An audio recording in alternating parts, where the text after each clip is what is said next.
Ago, there will be deliverance in this place. Can I hear an amen? Sino handa ka na sa deliverance ni Lord? Woo! Hallelujah! Amen! O church, today, susuko natin lahat kay Lord. Amen? After this sermon, after this day, you will never be the same again. Hallelujah! Amen? Praise the Lord. Muna palakpakan natin si God.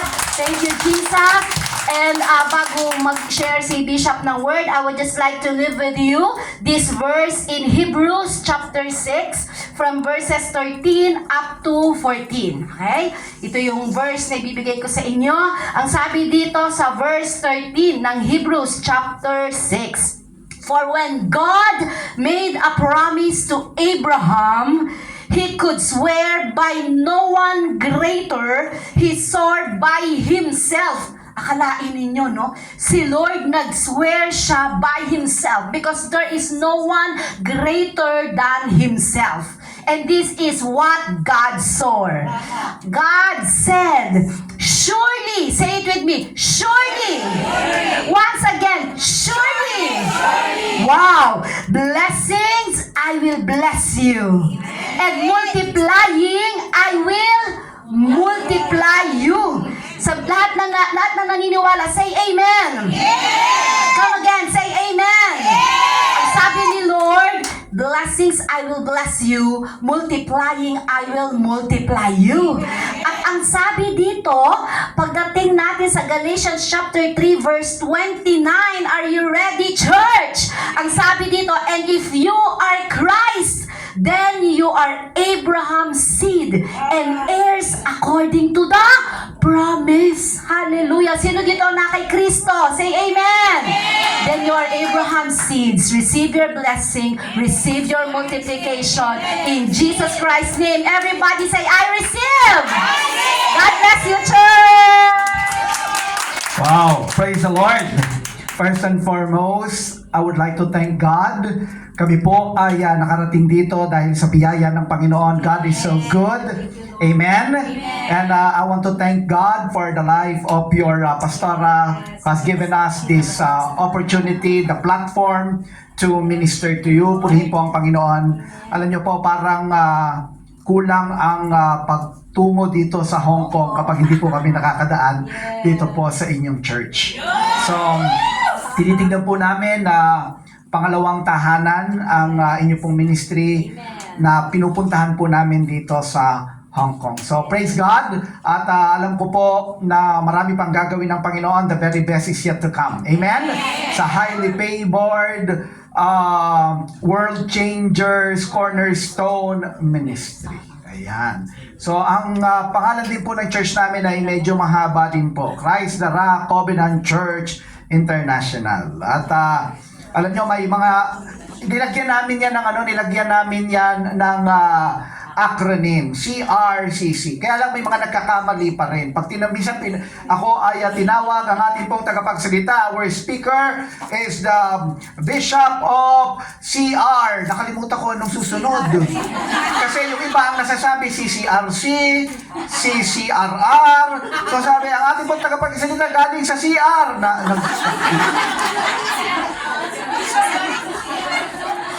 So, pinalitan na, sabi namin, wag na lang CRCC kasi may mga nagkakamali pa rin. So, Christ the Rock. Ayan, parang highly favored. Ayan, Christ the Rock. Alam niyo po kasi, may iba't ibang mga pangalan ang mga local churches, no? Katulad ng panahon ni Apostle Paul, merong church sa Corinth, church sa Ephesus, sa Thessalonica, iba't ibang mga local churches. At sa panahon natin, napakadami ng mga pangalan ng mga local churches. Meron pa kang isang nadaluhan ako at tinawag yung pangalan ng church, Kinkering King. Sabi ko, ano ba naman pangalan yan? So, out of curiosity, tinignan ko, Conquering King. Conquering King. Napabilis yung pagkasalita, Kinkering King. Ang pangit naman. Conquering King pala. Purihin ang Panginoon. Praise the Lord. So, palakpakan nga natin ang Panginoon sa kagalakan sa ating mga puso. The joy of the Lord is our strength. Amen? Pwede bang tayo lahat ay tumayo at tayo po ay gagawa ng declaration? Because without faith, it is impossible to please God.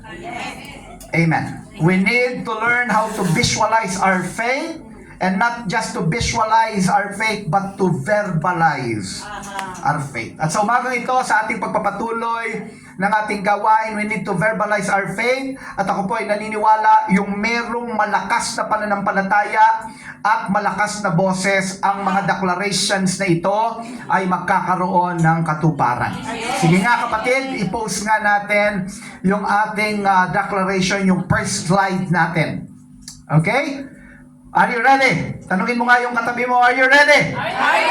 Sabay-sabay po tayo at the count of 3. 1, 2, 3. I declare God's incredible blessings over my life. I will experience the surpassing greatness of God's favor. I will witness the demonstration of His power. It will elevate me to a level higher than before.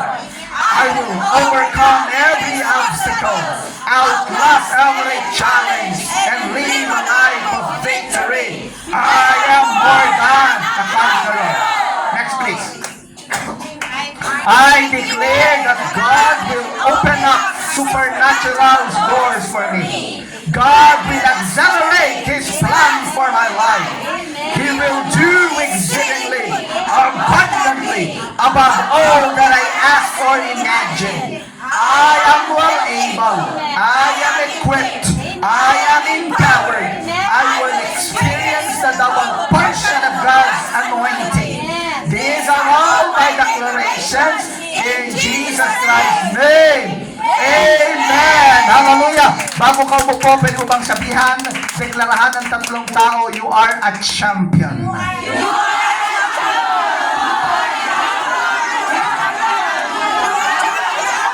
Hallelujah! Praise the Lord! Sige po, makakaupo na po kayo. Praise God. We believe in the power of declarations. Amen. Kung tayo ay nananampalataya, we visualize our faith, we verbalize our faith, we will also actualize our faith. One day, it will come to pass. Sabihan mo nga ang katabi mo, meron kang one day kay Lord. Do not grow weary in doing good, for at the proper time, you will reap a harvest if you will not give up. Amen? Do not entertain negative thoughts, negative things from the devil, because the devil is a liar. Ayaw ng dyablo na ang buhay ng mga anak ng Diyos ay mapabuti.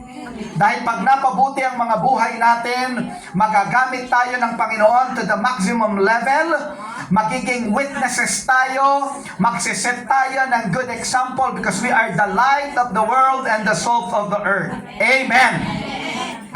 Hindi ko na po pakatatagalin pa ang topic na pag-uusapan po natin, champion for Christ.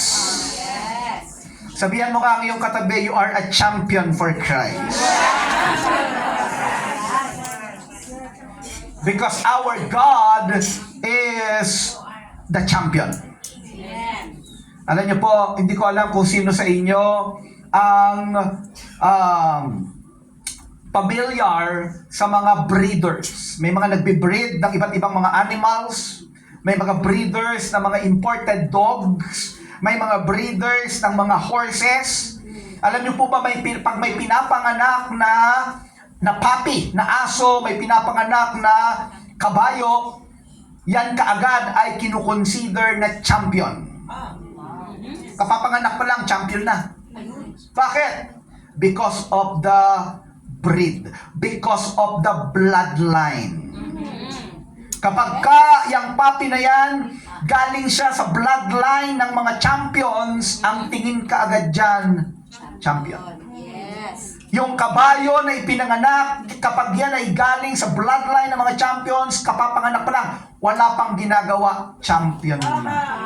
Sabihan mo nga ulit, ang nasa kaliwa mo at nasa kanan, you are a champion. You are champion. You are champion. In the book of Matthew chapter 16, ang Panginoong Jesucristo, Jesus Christ, asked His disciples, Ang sabi ng Panginoong Jesucristo sa mga disciples niya, ano ba ang mga minamarites ng mga tao patungkol sa akin? Ano ba ang mga narinig nyo na sinasabi nila about me? Ang sabi ng mga disciples, narinig po namin, ang sabi nila, you are John the Baptist, you are Elijah, you are one of the prophets. And biglang tumingin ang Panginoong Jesucristo kay Peter, ang sabi niya, Simon, for you, who am I? And then ang sabi ni Simon, you are the Christ, the Son of the living God. Sabihin nga natin, Jesus Christ. Jesus Christ. Christ is not the surname of Jesus. Hindi yan ang apelyido ng Panginoong Jesucristo. Christ means the anointed one. Kaya pag sinasabi natin Jesus Christ, ang sinasabi natin, Jesus the anointed one. Jesus the Messiah. At ang sabi ni Jesus Christ kay Simon, hindi yan revelation galing sa tao, yan ay revelation that comes from the Father, that comes from God. And then pagdating dito sa verse 18, ang sabi ni Jesus Christ, and I tell you that you are Peter, Petros, small stone. And on this rock, Petra, rock. Not just ordinary rock, but big rock. I will build my church, ecclesia. And look at this. And the gates of Hades will not overcome it. Sabihin nga natin, praise the Lord. Praise the Lord. Minsan, hindi natin ito masyadong na-appreciate, but this is a revelation that comes from the heart of God. The church, the assembly of the called out ones, the people of God, we are the church. Sabihan mo nga ngayong katabi, we are the church. Kapag sinasabi natin, may nagtanong sa'yo, saan ka pupunta? Sasabihin mo, pupunta ako sa church. Ang sinasabi mo talaga, pupunta ako sa church building because I will be with God's people, the church. Amen. Amen. At alam nyo, may pinapakita sa atin dito ang Matthew chapter 16 verse 18. Dalawang bagay, wala dyan sa ating slide. Unang-una, the church, the people of God, we are unbreakable. Amen. Why? Because the builder of the church is none other than our Lord, Amen. Jesus Christ. The Lord. The greatest builder. Amen. Amen. You are unbreakable. Amen. The church is unbreakable. Pwedeng gumawa ng attempt ang diablo to destroy us, but the devil cannot destroy us because we are unbreakable. Amen. Can I have your amen? Amen. Pangalawang bagay, the church is unbeatable. Amen. Ang sabi dito ng Panginoong Jesucristo sa kanyang mga disciples, and even the gates of Hades will not overcome it. Ang ibang translation niyan sa English, even the gates of hell. Can you imagine that? Anong ibig sabihin nito? Tayo ang nagko-conquer ng mga territories. We are in the offensive. Amen. We are not just in the defensive, but we are attacking the territories of the devil at hinahablot natin ang mga kaluluwa maging sa bungangan ng impyerno. Sabihan mo nga ngayong katabi, matindi ka pala.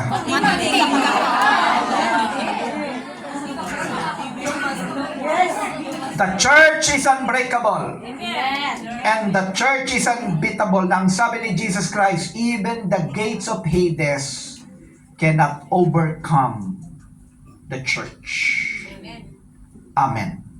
Because we, the church, as people of God, as God's children, we are all overcomers.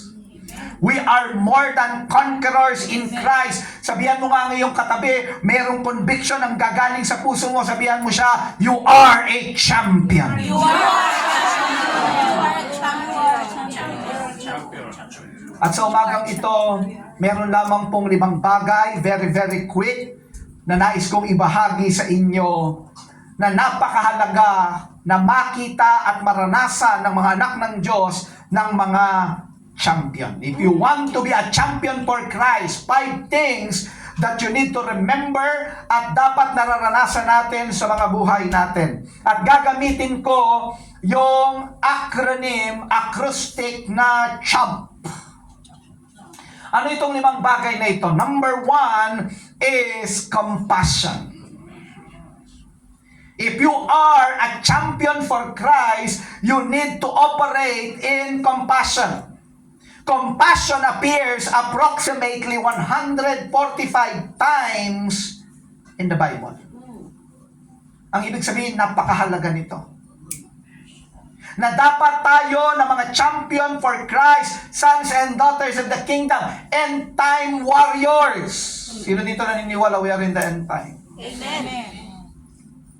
Amen. We need to operate in compassion. Compassion is beyond seeing a person in need and acknowledging it. Compassion means extending a helping hand, regardless of whatever it takes to ensure that a person receives all the help they need. This is not just an emotion, but this is a strong emotion that will push you into action. Compassion will move you. If you are not moved, that is not compassion. Yung naawa ka lang, nakakita ka ng pulubi, kawawa naman siya. Hindi yan compassion. Amen. Nakita mo ang kapwa Pilipina mo, walang pagkakilala sa Panginoon, pinaglalaroan ng diablo ang kanyang buhay. Kawawa naman na itong Pinay na to. Kawawa, good luck. Hindi yon compassion. Tingnan natin ang Panginoong Jesucristo sa Matthew chapter 14 verse 13. And when Jesus went out, He saw a great multitudes and He was what? Moved with compassion for them and heal their sick. Kapag may compassion, merong action, meron kang gagawin. Sabihan mo nga ang iyong katabi, kapatid, may gagawin talaga tayo. Gagawin talaga tayo. Pagdating ng verse 20 sa Matthew chapter 14, pinakain ng Panginoong Jesucristo ang mga nagugutom na sumusunod sa Kanya. They all ate and were satisfied. And the disciples picked up 12 basketfuls of broken pieces that were left over. The number of those who ate was about 5,000 men beside women and children. Nagkaroon ng himala. You want to experience miracles from God? Amen. Alam nyo, dapat ang church, naalala ko, nung huling pag-uusap namin ni Pastora Hermie, I shared to her the 3 dimension of a triumphant church. Na dapat ang church ay nag-ooperate sa relationship dimension. Ang church nag-ooperate sa knowledge dimension. Pero dapat ang church nag-ooperate din sa supernatural dimension. The supernatural dimension is the missing dimension. And I heard that you are right now in your 21 days prayer of fasting. You are in your home stretch. Amen. Ibig sabihin yan, marami kayong mararanasan na mga tanda, himala, at kababalaghan mula sa Diyos. Sino dito nakahandang maranasan ng kapangyarihan ng Panginoon? Can I have your loud amen? Palakpakan natin ang Panginoon. Hallelujah! Pero alam nyo, if you will operate in compassion, diyan tayo makakaranas ng mga himala. In Matthew chapter 9, verse 35, Jesus went through all the towns and villages, teaching in their synagogues, preaching the good news of the kingdom and healing every disease and sickness. Kita niyo yung mga himala. Look at verse 36. When he saw the crowds, he had compassion on them because they were harassed and helpless like sheep without a shepherd. Dapat sa tuwing makikita natin ang mga tao sa ating kapaligiran, souls, hindi lang natin nakikita yung panglabas na anyo, superficial. Dapat ang nakikita natin yung kaluluwa ng tao. We need to be moved. We must be moved with compassion. Amen. Verse 37, then he said to his disciples, the harvest is plentiful. Sabihin nga natin, the harvest is plentiful. The harvest is plentiful. Sino dito naniniwala dito sa Hong Kong, the harvest is plentiful? Amen. Yung sinabi na ito ng Panginoong Jesucristo, hindi lang ito para sa bansang Israel, hindi lang ito para sa Pilipinas. Huwag nating sabihin, sa Pilipinas, the harvest is plentiful. Pero iba dito sa Hong Kong. Naniniwala ako, ang Diyos na kumikilos sa Pilipinas, ang Diyos na kumikilos sa Israel, ang Diyos na kumikilos sa iba't ibang mga bansa, siya din ang Diyos na kumikilos dito sa Hong Kong. Amen. At siyang Diyos na nagsabing, the harvest is plentiful. Sabihin nga natin, the harvest is plentiful. The harvest is plentiful. And that's my prayer to Highly Favored Church. Amen. That you will experience plentiful harvest. Amen. Amen. Kaya lang may sinabi dito si Jesus Christ, but the workers are few. Ask the Lord of the harvest, therefore, to send out workers into His harvest field. Anong hinahanap ng Panginoon? Ang hinahanap ni Lord, workers, laborers, harvesters. Amen. But listen, I want you to receive this. Kaya sinabi ni Jesus, the workers are few. Kasi ang hinahanap ng Panginoon, not ordinary workers.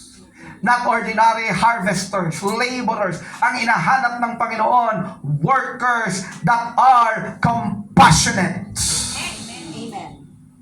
Merong tunay na pagmamahal at pagmamalasakit sa kapwa, pagmamalasakit sa tao, pagmamalasakit sa kaluluwa, that you will begin to value souls.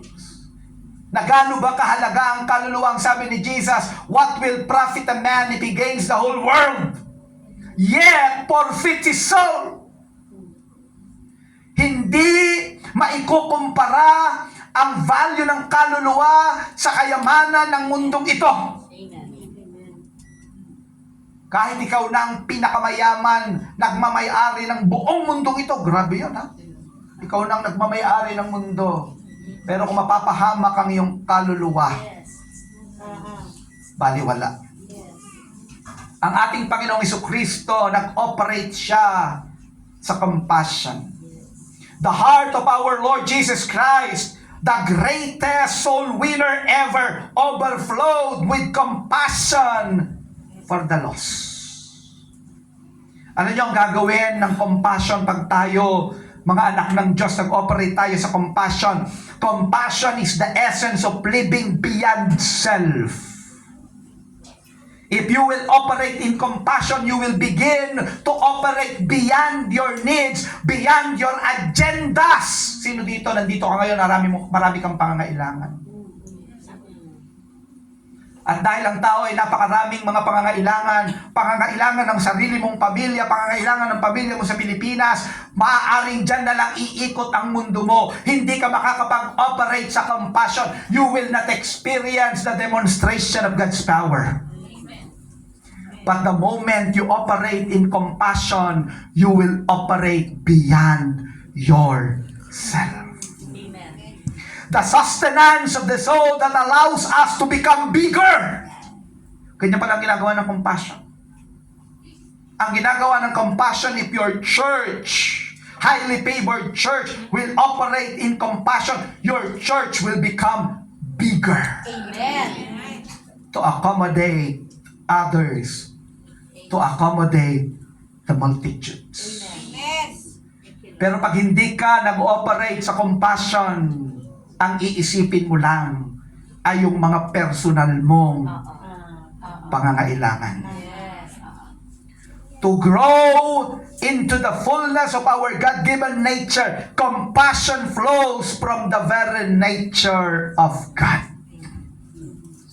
And I pray that because you are in your prayer and fasting, you will receive the compassion from God, that the heartbeat of Jesus Christ will become your heartbeat. Amen.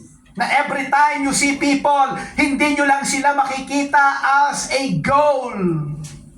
Yes. Pero makikita ninyo ang pangangailangan ng bawat tao at bawat kaluluwa sa ating Panginoong Jesucristo.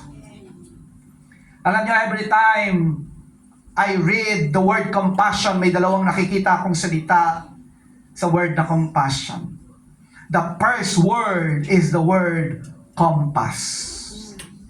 Sabihin nga natin, compass. Alam nyo, kapag ang isang tao ay nag-operate sa compassion, compassion will lead you to the right direction. Amen. The fulfillment of your mission. Sino dito naniniwala you are still alive right now because God has a mission, a God-given task for you. Amen. Alam nyo po, during the pandemic, akala ko noon hindi totoo COVID. Tinamaan ako. Nag-severe ako. I was hospitalized. I almost died. Literally. Meron na akong oxygen, hindi pa rin nagno-normalize ang aking oxygen level, at nandun lang ako sa emergency room ng Chinese General Hospital for almost 1 week. Walang available na rooms. And then naririnig ko ang sabi ng doktor sa aking wife, kailangan na po nating intubate si sir. Kasi ilang araw na hindi nag-i-improve ang kanyang condition. Naka-high flow na ako, hindi na ordinaryong oxygen, high flow, medyo mainit na yon. Hindi pa rin bumubuti ang aking kalagayan. Ang sabi, kailangan na siyang intubate. Unfortunately, ma'am, walang available na intubator. Kapag ka po may na-vacant na intubator, ibig sabihin nun, may namatay. Ako daw yung priority. Next in line.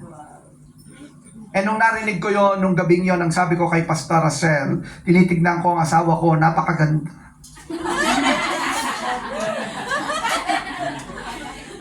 Pag natepok ako,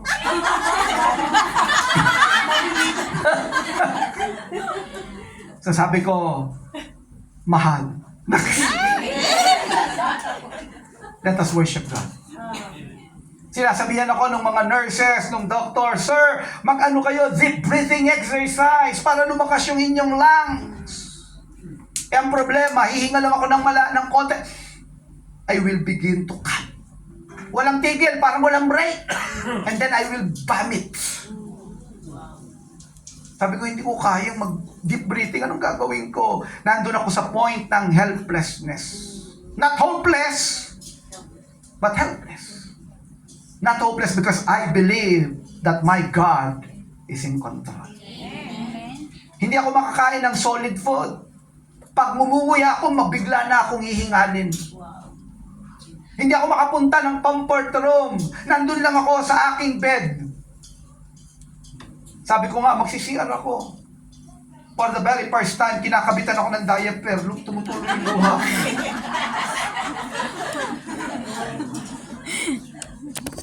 Sabi ko, wala na tayong pwede pang gawin. Let us worship God. Sa emergency room, kumanta kami. Actually, siya lang kumakanta. Hindi talaga ako makakanta. Sa isip lang, I'm worshiping God. And then sabi ko, pray tayo kay Lord.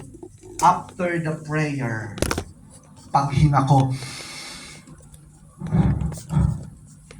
nakadeep breathing ako.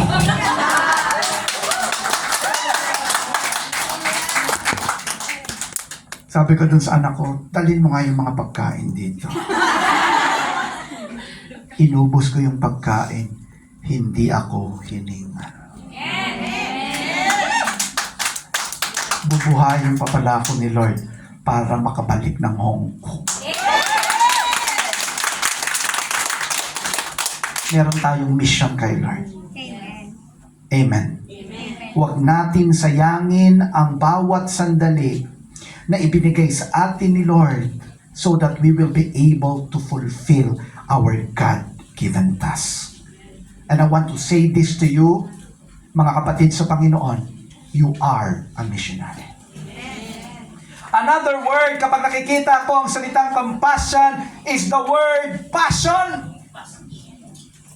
If you have compassion that comes from God, you will be passionate for God, you will be excited for the Lord, you will have the energy. Pag napapagod, magpahinga lang. Don't quit. Yes. Amen. Amen. The Lord will restore you. The Lord will renew your strength. Sabihan mo nga yung nasa kaliwa at nasa kanan, kapatid, pabata ka ng pabata.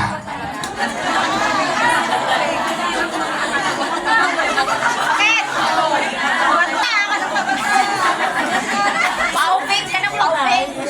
Amen. And that's my prayer this morning. Lalabas tayo. Sino dito naniniwala sa umagang ito, paglabas mo dito, may kakaibang lakas na binigay sa iyo ang Panginoon? Amen. Sino ngayon nararamdaman mo na may kakaibang lakas na binibigay sa iyo ni Lord? Amen. Sabihan mo nga ulit yung katabi, bumabata ka na talaga.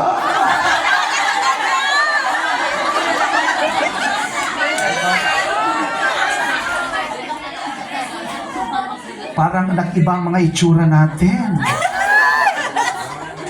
We need to be compassionate. Amen? If we want to be champion for Christ, we need to operate in compassion. Number 2 is holiness. This is not popular. Pag narinig natin yung salitang holiness, pag narinig natin yung topic ng holiness, hindi ito nagbibigay ng excitement sa atin, but this is very, very important. Why? Because our God is a holy God. 1 Peter chapter 1 verse 14, as obedient children, do not conform to the evil desires you had when you live in ignorance. But just as He who called you is holy, so be holy in all you do, for it is written, be holy, because I am holy. Inuutusan tayo ng Panginoon as God's children to live a holy life. Sino dito pagdating ng 2024, ang isa sa naging goal mo, meron tayong iba't ibang mga mithiin, mga goals na po, magpapapayat na talaga ako, promise. Tanungin mo nga katabi mo, kapatid, February na, ano nyari?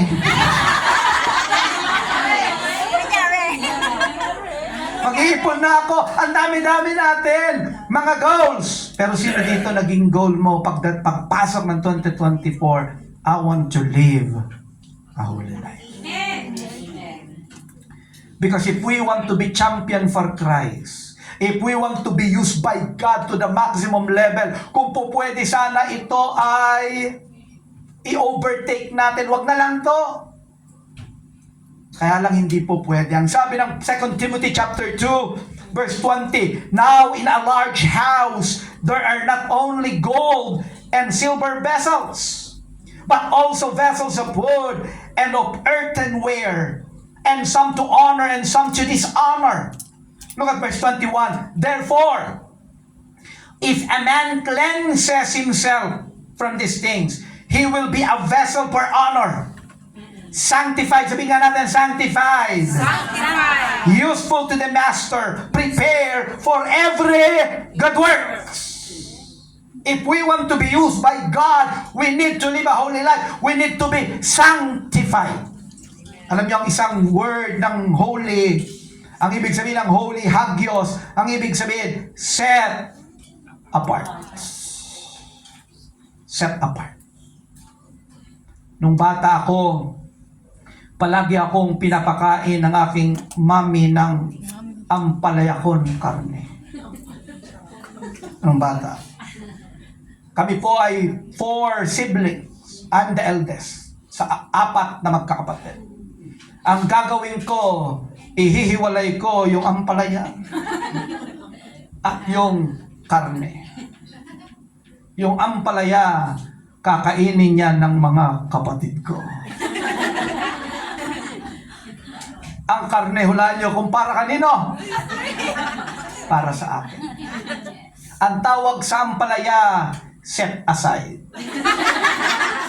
Ang tawag sa karne, set apart. It's for me. For my pleasure. Listen, you are not set aside. You are set apart. For God's pleasure and for God's purpose. Sabihan mo nga ang iyong katabi, ang bangis mo pala. And because we are set apart for God's purpose, we need to live a holy life because our God is not just holy. Our God is a holy God. Ang tawag dyan, the tri-holiness of God. Wala kayong mababasa sa Bible ang sabi, God is love, love, love. Wala kayong mababasa ang sabi, God is merciful, merciful, merciful. Hindi ibig sabihin nun, God is not love. God is love. Hindi ibig sabihin nun, God is not merciful. God is merciful. Pero pagka pinag-uusapan is the holiness of God, God is a holy God. Kaya nga lamang ngayon, ang dyablo, ang kalaban ng ating kaluluwa, ang nais niya, ang mga buhay natin ay mapariwara, maging madumi sa harapan ng Panginoon. Kaya nga ngayon, lahat na ng mga strategy ay ginagamit ng dyablo. Alam nyo, nung unang panahon, para ang tao ay ma-expose sa pornography, mga malalaswang, mga larawan, panoorin, babasahin, pupunta pa yan sa adult store, bibili ng magazine, o ng magre-rentals, o bibili ng Betamax, VHS, nung unang panahon. Pero ngayon, nasa atin ang mga kamay. Sa pamamagitan ng mga gadgets na meron tayo, ng mga cellphones, kayang-kaya ng ma-expose kahit na ng mga kabataan sa pornography, sa kasalanan na dala-dala ng dyablo. Nalulungkot ako ngayon kapag kami nagkakandak ng campus ministry sa mga kabataan at kapag tinatanong ko sila, sino sa inyo dito na na-expose na kayo sa pornography? Siyempre, ayaw magtaas ng kamay. Sasabihin ko, kumindat na lang, kumindat. Pwede ko bang tanungin ngayon? Sabihin mo nga sa katabi mo, kapatid! Liars go to hell. Sino dito ang na-expose na sa pornography? Pwede bang kumindat?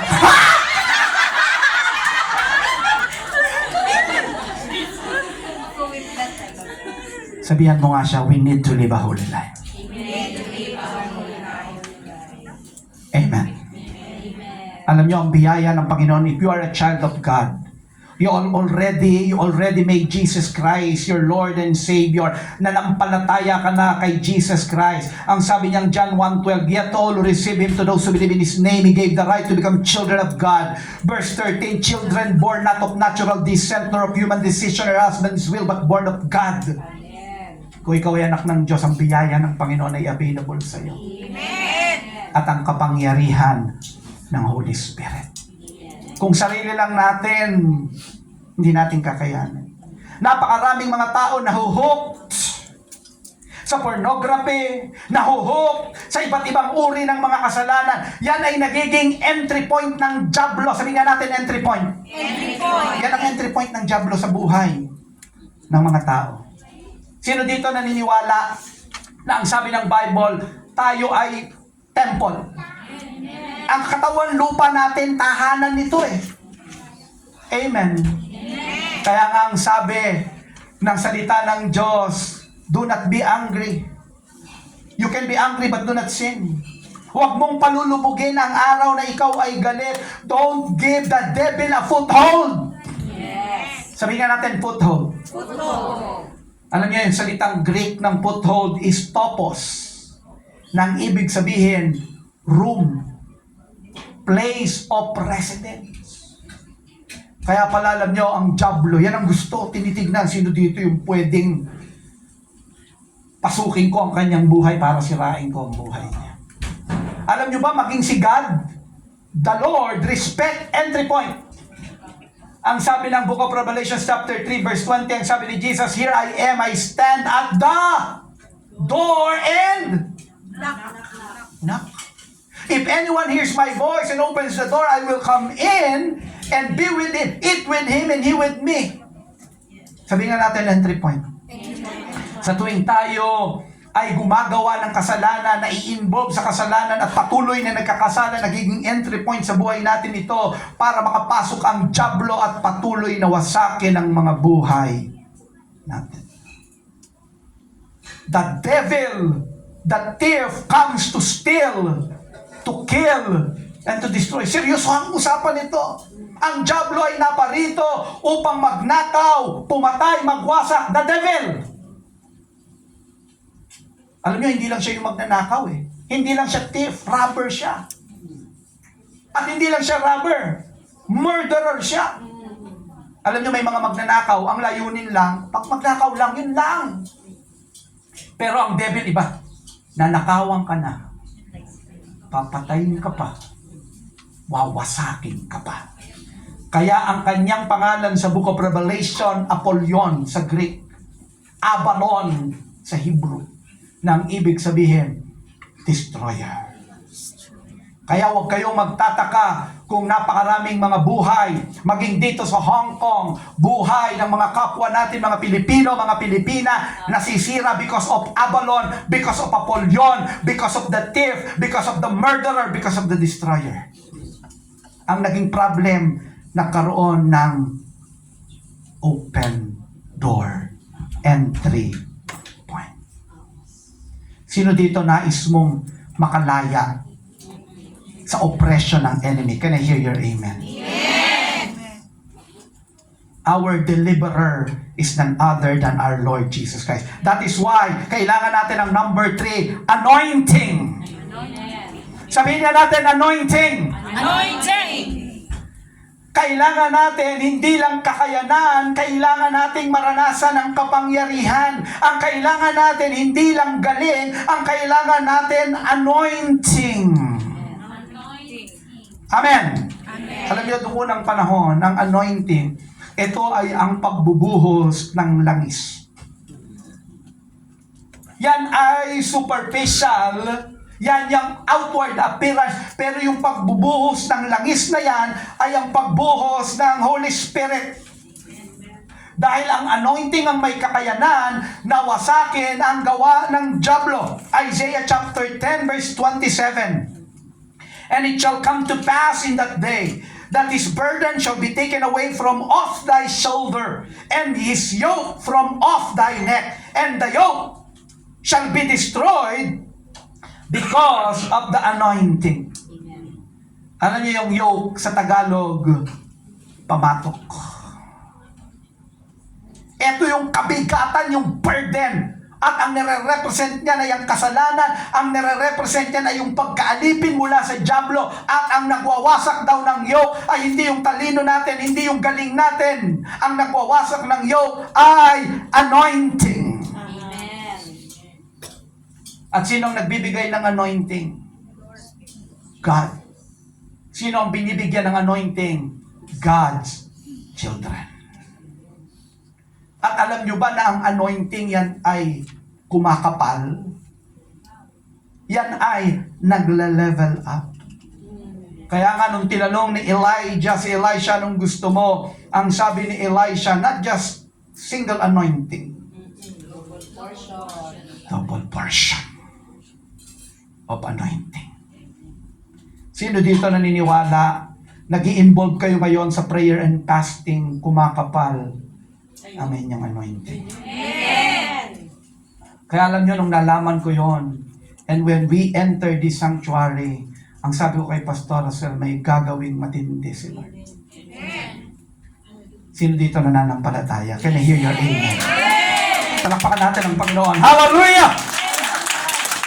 Ang sabi ng Acts chapter 10 verse 38, how God, look at this, anointed Jesus of Nazareth with the Holy Spirit. Ang nagbibigay ng anointing ay ang Holy Spirit sa pamamagitan ni Jesus Christ. And with power, who went about doing good and healing all who were oppressed by the devil, for God was with him. Kakayanin natin na labanan ang gawa ng dyablo if we have the anointing. Alam niyo si Jesus Christ, nung siya ay nabubuhay pa, nung siya ay magsisimula ng kanyang ministry, nagpunta siya sa synagogue. Ang synagogue, yan yung outreach ng temple, yung temple sa Jerusalem. Naglalagay ng mga synagogue para doon sumamba ang mga tao. Ang sabi ng Luke chapter 4 verse 18, look at this. The Spirit of the Lord, binuksan ni Jesus Christ, yan ay makikita sa Isaiah 63, sabi dito, the Spirit of the Lord is upon me because He has anointed me to preach the gospel to the poor. Our Lord Jesus Christ, the second person of the Godhead, kailangan niya ng anointing. Sino dito naniniwala, if we want to serve God, kailangan natin ng anointing? Sabihan mo ang katabi mo, kailangan mo ng anointing. Sino ang nag-anoint? Sabi dito, the Spirit of the Lord is upon me because He, the Holy Spirit, has anointed me to preach the gospel to the poor. He has sent me to heal the brokenhearted, to proclaim liberty to the captives, and recovery of sight to the blind, to set at liberty those who are oppressed, to proclaim the acceptable year of the Lord. Alam niyo, may nakita ko dito, if we will receive the anointing, si Jesus merong PhD. Ha? Anong PhD? Hindi ito Doctor of Philosophy. Pero si Jesus may PhD, ang tawag dito, the threefold ministry of Christ. Ano itong tatlong ministry ni Jesus Christ? Yung PhD ni Jesus. Number 1, preach the gospel. Pakiano mo nga kapatid. Sige. Number 1, preach the gospel. Number 2, heal the sick. Number 3, deliver the captives. That's the PhD of Jesus Christ. Praise the Lord. Alam nyo, si John the Baptist, sabi niya, ikaw ba talaga yung Messiah? Sabi niya, pinadala niya yung kanyang mga disciples, tanungin nyo nga kung siya talaga yung Messiah o kailangan pa nating maghintay ng iba.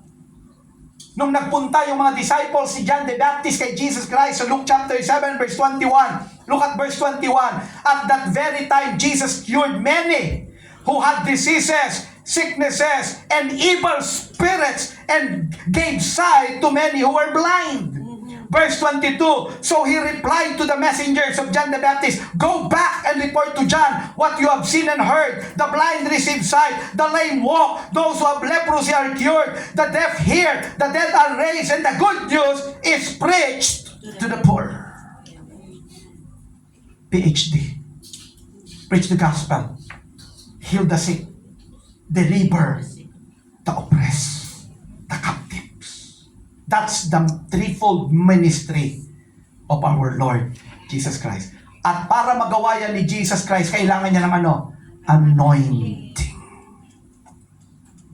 Pagdating ng John chapter 14 verse 12, pwede bang basahin natin ito sabay-sabay mga kapatid? Ready, read. I tell you the truth. Anyone who has faith in me will do what I have been doing. Amen. Ano yun? Preach the gospel. Heal the sick. Deliver the captives. Magagawa natin yan because of the anointing.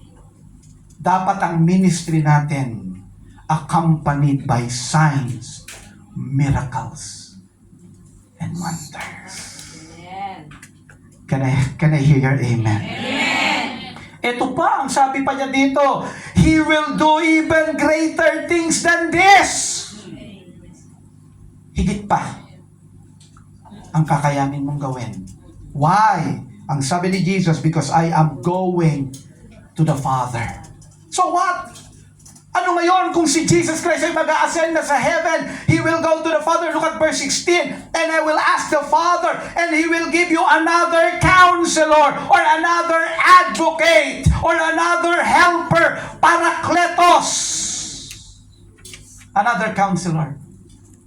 Alam nyo, nung parating ang Messiah, sa Isaiah 9:6, wala yan dyan. Sa Isaiah 9:6, ito yung hula. For to us a child is born, a son is given, and the government will be upon his shoulder, and he will be called Wonderful.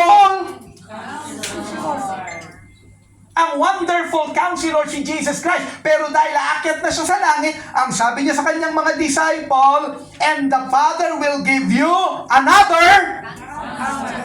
Alam niyo ang ibig sabihin nito? Another of the same kind. Parang nagpunta ka ng Jollibee, umorder ka ng Chicken Joy. At pagkatapos yung isang packet ng Chicken Joy, inubos mo. Ikaw lang mag-isa. Nung naubos mo yung isang bucket ng Chicken Joy, sabi mo, isa pa? Pumunta ka ulit sa counter at ang sabi mo, order ako ulit ng another bucket of the same order. Chicken Joy pa rin. Another of the same kind. Yun yung darating na sinasabi ni Jesus Christ. Sa panahon natin, dumating na siya. Ang sabi ng verse 17, the Spirit of truth. The world cannot accept Him because it neither sees Him nor knows Him, but you know Him, for He lives with you. Sinasamahan niya tayo. Amen. Amen. At hindi lang yon. Look at this. And will be in you. Hindi niya lang tayo sasamahan, mananahan siya sa'yo. Kaya palang sabi ni Jesus Christ, you will do greater. Amen. Sabihan mo nga ang iyong katabi, matindi ka talaga, kapatid.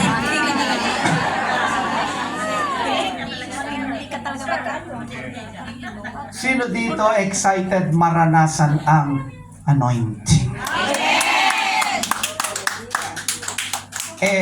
Laliman pa natin ng konti. Pag pinag-usapan ng anointing, may dalawang bagay. Una, authority.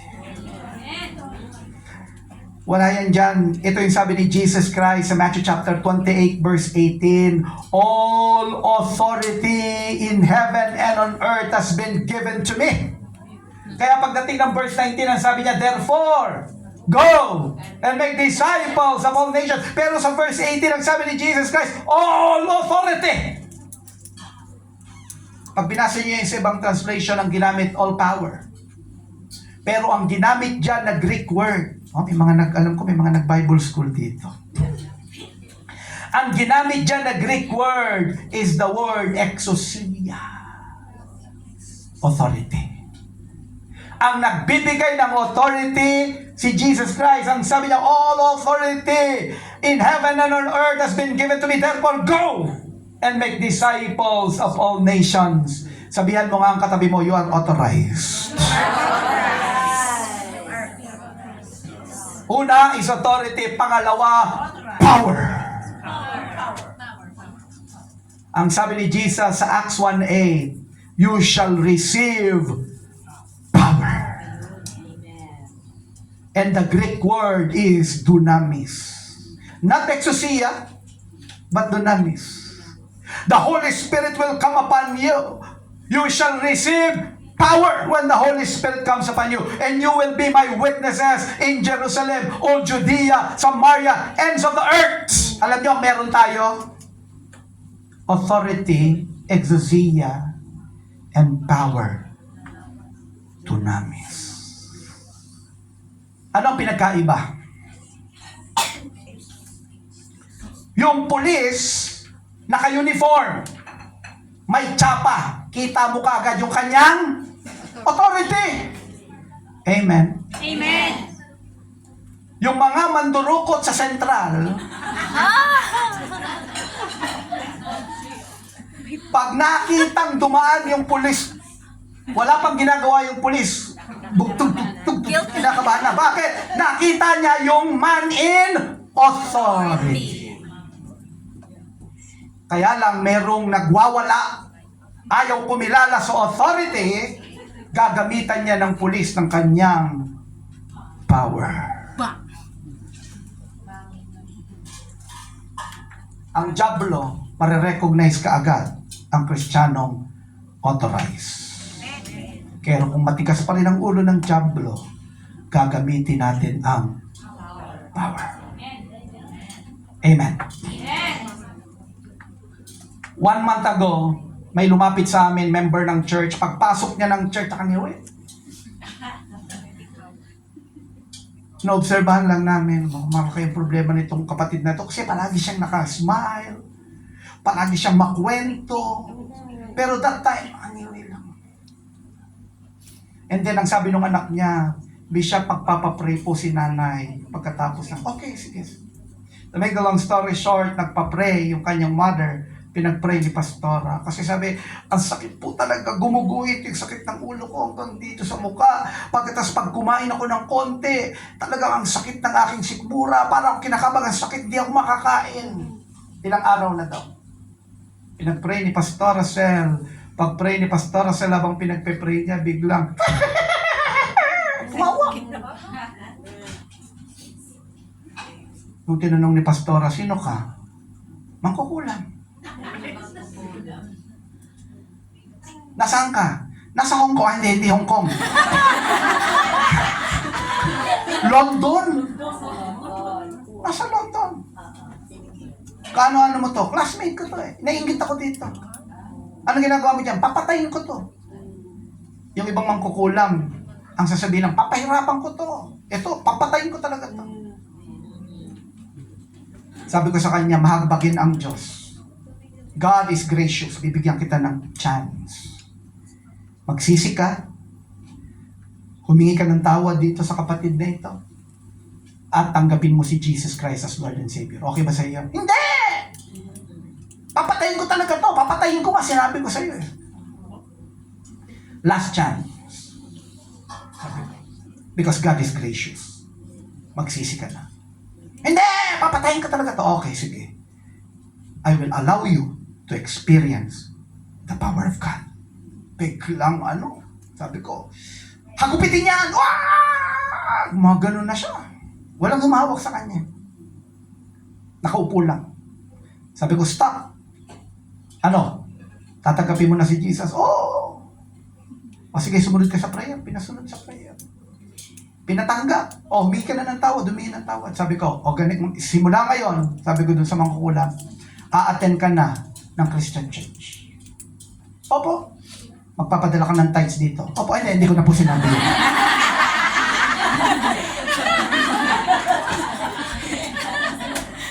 Nagkaroon kasi ng open door. Minsan nakala natin, simple lang, bakit yung buhay mo hindi umuunlad, parang natrap ka na, na-imprison ka sa kahirapan, sa mga sakuna, sa mga sakit at karamdaman, yung pala may gawa ang diablo. But the Lord wants to deliver you. Palakpakan nga natin ang Panginoon. Kailangan natin ang anointing. Amen? The authority, exousia, and the power.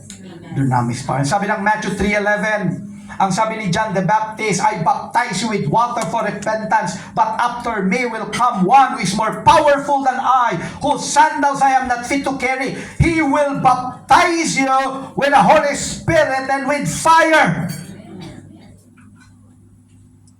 Alam nyo ba na tayong mga Christians dapat maka-experience tayo ng 3 uri ng baptism?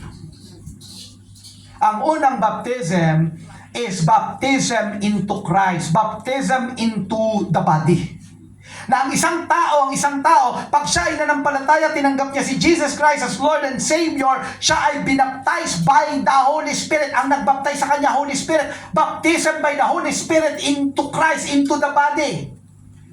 Isulat nyo namin ito, makikita nyo yan sa 1 Corinthians chapter 12, verse 13.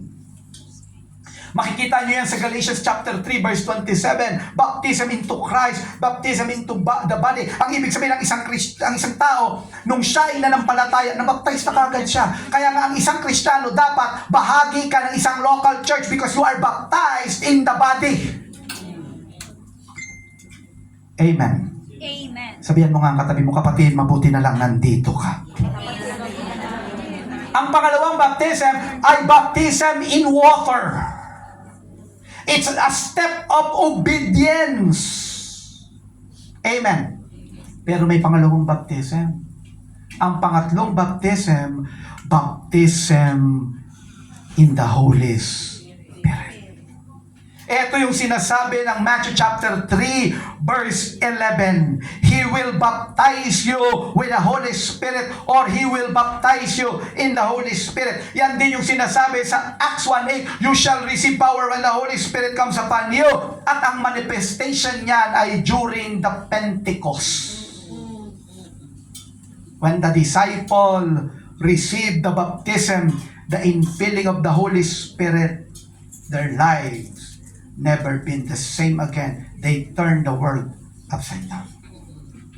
At kung ang mga nandito ngayon, you will be baptized, filled with the Holy Spirit, you will not just turn this nation of Hong Kong upside down.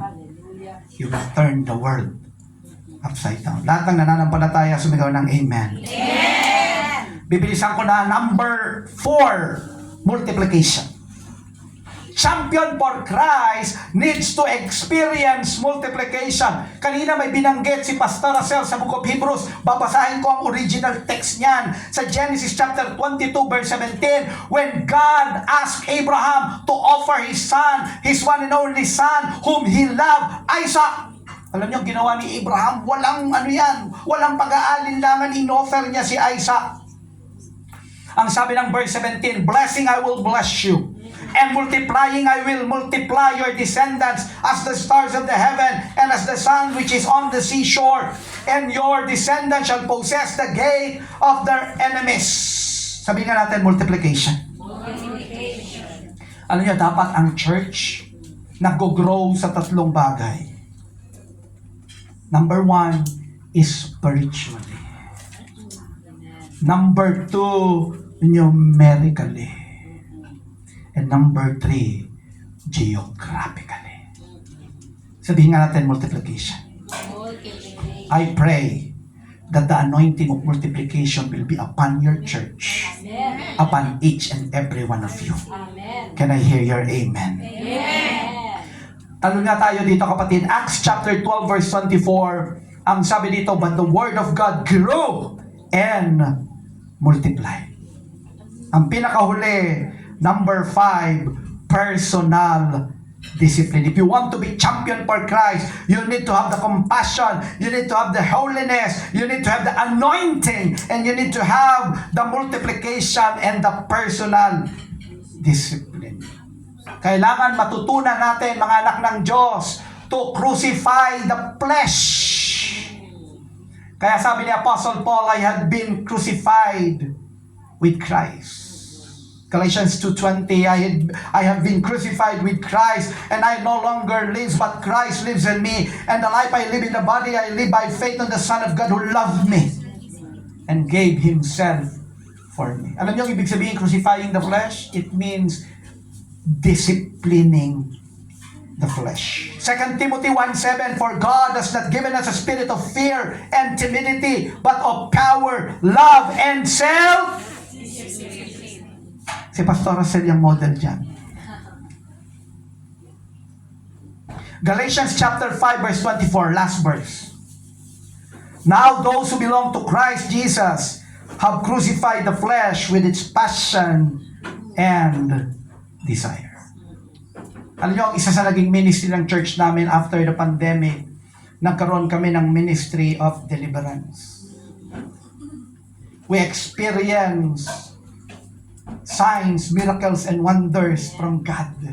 Yung sinasabi ni Apostol Pablo, my message and my preaching is not with wise and persuasive words, but with the demonstration of God's power. Pero alam niyo ito, na-realize bago ako matapos, mga kapatid, dapat ang matutunan ng mga Kristiyano from deliverance. The Lord will set you free. Sabihin mo nga katabi mo, the Lord will set you free. Yan ang nais ng Panginoon. Amen? Because if the Son sets you free, you are free indeed. Kaya lang, pag hindi mo dinisiplina ang iyong sarili, ito lang, nung Tuesday, nagkaroon kami ng deliverance sa isang church. Meron naman ako na-encounter na mangkukulam. Lagi ako nakaka-encounter ng mangkukulam. No? Ito, ano to? Ano ba itong ano na to? Kapitbahay niya sa Pilipinas. Kinukulam siya. Ano pa naman? First time na natin sa church. Tapos may mangkukulam. Alam nyo, sabi ko, mahabagin ang Diyos. Maawain ako kahit sa mangkukulam, sinisyaran ko ng gospel. Tanggapin mo si Jesus Christ. Opo. Doon sa una, yung kinuwento ko kanina, ayoko, ito, tumanggap agad. Opo, sige, nagsisi, tumanggap. Okay, sige, lumabas ka na dyan. Nag-lunch kami.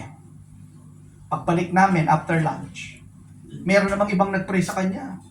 Pag-pray, yung mangkukulam pa rin. Narinig ko, sabi ko, ikaw pa rin! Nung tinatanong na, bakit di ka lumabas? Gusto ko na pa lumabas. Kasi pinalabas ko na eh. Gusto ko na po. Bakit di ka lumalabas? Merong nag-hold sa akin. Ang ginawa, tinawag nung kasama ko, yung pangalan ng babae.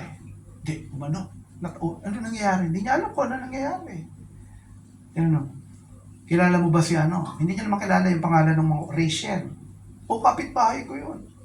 Ayaw lumabas eh. Hindi daw siya makalabas. Bakit ba? Galit po ako dun eh.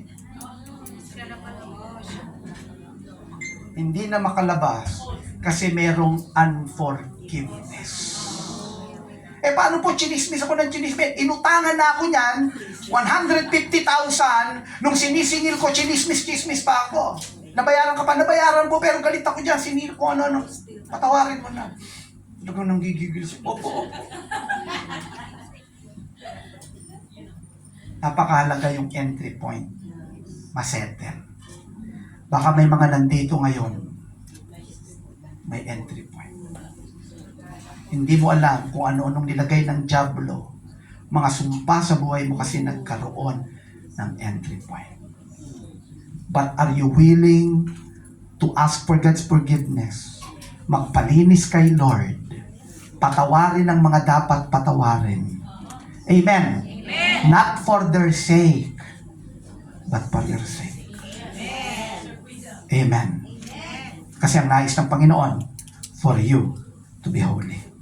Palakpakan nga natin ang Panginoon. Hallelujah. Let's close our eyes. Let us pray. Hallelujah. Thank you, Lord. Thank you, Jesus. Hallelujah. Pwede ka bang manalangin?